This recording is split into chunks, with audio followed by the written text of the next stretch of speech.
My name is Richard Guerrero. I'm doing a persuasive speech on why drinking age shouldn't be lowered. Imagine coming home one day to a sheriff's car in the driveway waiting for someone to get home. When they confront you, they inform you that an immediate family member has been killed by a drunk driver. Now that you have thought of that, think of the suspect's immediate family and what the suspect and his family are going through. By lowering the drinking age, we will be putting more people in danger, and there will be more drunk drivers on the road. In order to persuade you on my argument, I will be focusing on three main points. First, the amount of people that are injured and killed by drunk driving alone, with the number of people in prison for drunk driving. Second, the families affected by drunk driving and what they go through day in and day out, along with the suspects. Lastly, the counter-argument of why these people think the drinking age should be lowered. Direct victims of the drinking age.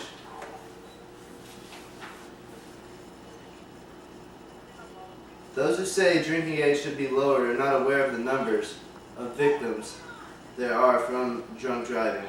In 2008 alone, there were 1,198 alcohol-related fatalities in California, which is more than one-third of the total fatalities of 3,434. This information coming from alcoholalert.com. This means that there was over 3 fatalities a day caused by drunk driving in California alone in 2008. There are over 5,000 deaths in the United States every year caused by drunk driving. Alcohol is meant for grown people that are responsible about their alcohol. Why should we add to the death toll? According to articlebase.com, if you are between the ages of 18 and 24 in America, an alcohol-related crash is your #1 chance of dying. The drinking age is a sensitive law that should be looked at further. Not only does drunk driving affect the victims and drunk driver, it affects the victim's family and the drunk driver's family. When someone is killed or injured by a drunk driving situation, the families are affected by this, not only the victims.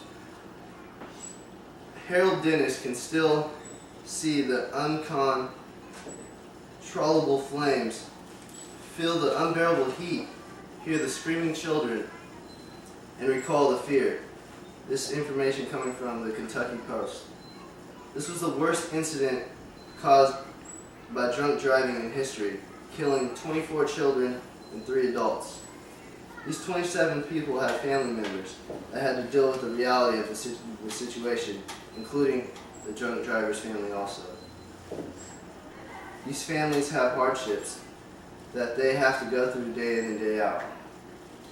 How many families of victims, do you know who have felt satisfied, justified, and healed when the offender was put to death or put away for a life sentence without parole?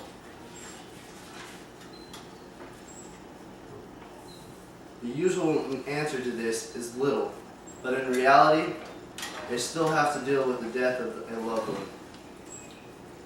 Young victims of crash had lectured family, friends on drunk driving.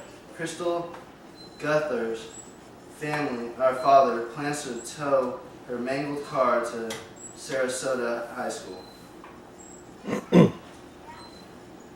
After giving you the number of people killed and injured by drunk driving along with the families, I will now explain the counter-argument of lowering the drinking age.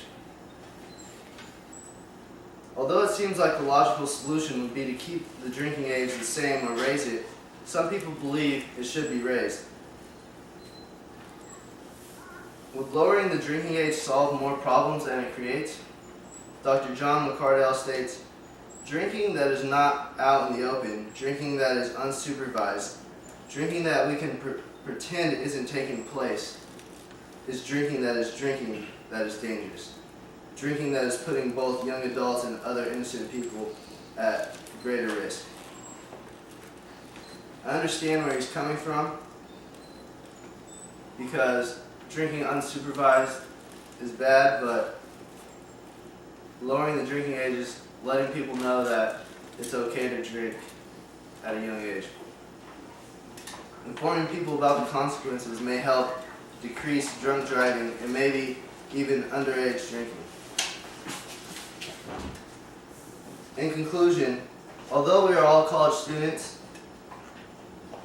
college is about having fun and partying. There are more important things in college than drinking.